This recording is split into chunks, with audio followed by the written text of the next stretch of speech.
Solutions to homework set number 15 for ECE 111, Intro to ECE. This week's homework looks at Fourier transforms.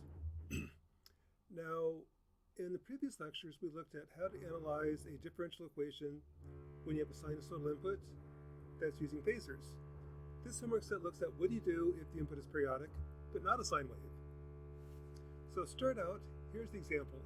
Here's my waveform. It's a trapezoid that repeats every 2 pi seconds. Suppose I take this waveform and run it through a filter. So this is later in the problem. Here's x. It's going to go through the filter 1 over s squared plus s plus 1. What do you get? So again, from last week, if x is a sine wave, that's easy. I just plug in s equals j omega. That's the gain. Output is gain times input. Well, in this case, it's really the same idea. A common trick in engineering is if you have a hard problem to solve, change the problem. But change it in a way that makes the problem easier to solve, but you keep the flavor of the old problem. And this is also where curve fitting comes in. So here's my waveform. That's expressed in terms of time. Let's express it in terms of a power series. So we did this before. I can curve fit anything in Matlab. I just form the basis. In this case, for power series, my basis is 1, t, t squared, t cubed, and so on. I then do a least squares curve fit, and here's the weighting times 1, t, t squared, and so on. If I plot the function versus the curve fit in red, here's what you get. As I add more and more terms, I get a better and better curve fit. That's the power series. Problem with this solution is it doesn't help. I changed the problem, but it doesn't make the problem any easier to solve. If I have a transfer function with a power series as an input, I don't really know what to do. So that leads to problem number 2. Let's just choose a different basis. Rather than a power series, let's just choose 1, t, cosine t, sine t, cosine 2t, sine 2t. And the reason for that is my function is periodic in 2 pi. Going to take a bunch of sine waves that are also periodic in 2 pi. I've got a constant that's periodic in 2 pi. I've got cosine and sine. That's periodic in 2 pi. Cosine 2t is periodic in 2 pi. Sine 2t is periodic in 2 pi. 3t, 4t, so on. So this is the first harmonic, second, third, and so on. Form that as your basis. Do what we did before, just do a least squares curve fit. Again, I can curve fit anything. Here's the weightings, and there's my curve fit. From a curve fit standpoint, it's not a whole lot better than a power series. What's different, however, is now I've got a bunch of sine waves. I can treat this as 4 separate problems. I've got a sine wave at DC at 1 radian per second, 2, and 3 radians per second. Differential equations are linear. What linear means, if I have f of a plus b plus c plus d, that's f of a plus f of b plus f of c plus f of d. That's the definition of linearity. So what I can do is take this problem. I've got all 4 inputs added together, feeding into my system. Treat that as 4 separate problems. Let's just assume I've got a transfer function with a constant input. Find the output. Repeat at 1 radian per second. Repeat at 2, repeat at 3, take the 4 answers, add them all together, I get a total answer. That's the whole idea behind Fourier transform. There is a shortcut. The shortcut is problem number 3. I don't really have to do least squares. Least squares is numerically intensive, a lot of calculations. With Matlab, I don't really care, but it's numerically inefficient. There's an easier way to do it. If you notice, this is an orthogonal basis. I can pull out the elements one by the following. To find a0, just take the average. The average of cosine is 0, sine is 0. All these terms drop out when I take the average. That'll give me a0. To find a1, what I do is take x and hit it with cosine of t.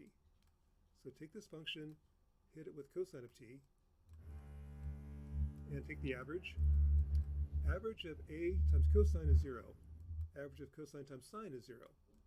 Cosine 2t times cosine t is 0. All these terms average out to 0. That's what it means to have an orthogonal basis. All the elements average out to 0 when you hit them with the basis element. The only one that doesn't is cosine squared. The average of cosine squared is a half, and to get rid of the half, I just multiply by 2. So here's the shortcut to find all the different terms. In Matlab, if I try that, saying here's the average, that's my A0. Here's the twice the average of x hit with cosine. Same answer I got in problem number 2. Twice the average of x hit with sine. Again, same answer I got in problem number 2, and so on. So really, Fourier transform is just a curve fit, except it's a curve fit with a very special basis. It's a basis made up of sine waves. And pretty much they all match. Problem 4, 5, and 6 then say, okay, let's use the property of linearity. I've got my input is a function of 4 terms.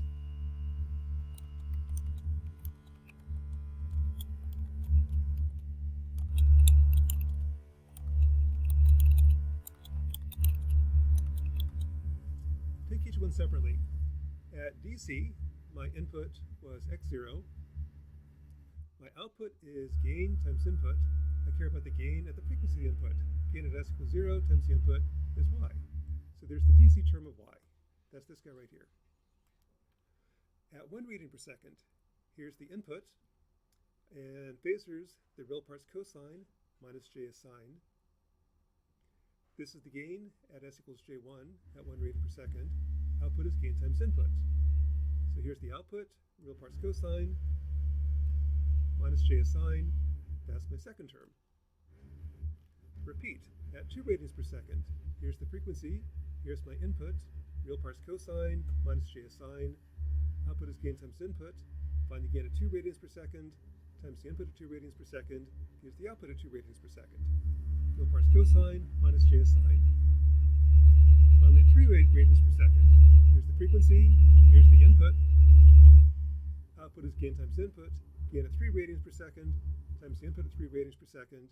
Real part's cosine minus j is sine. Put it all together, that's y of t. And plot it, here's what it looks like. So this is significant. With Fourier transforms, I can solve a differential equation. I can solve any differential equation with any periodic input. Just take the input, find the frequency content, and treat as a bunch of problems that are phasors. Second thing to note is in theory, I have to go out to infinity. In practice, the terms get really small. So if I just include the DC term, first harmonic, that's a pretty close approximation. There is a second, there is a fourth, third, there's a fourth, and so on. But if you look at the output, that looks almost like a sine wave. So likewise, if we just use the DC term and the first harmonic, that's a really close approximation to y. You'll be doing that for the next 4 years in electrical engineering. If you have an input that's not a sine wave, treat it like a sine wave. Take the Fourier series, get the DC term and the first harmonic, and usually that's a pretty good approximation. If you want to get more accurate, include more harmonics, or throw it into Circuit Lab. And that's homework set number 15 for ECE 111.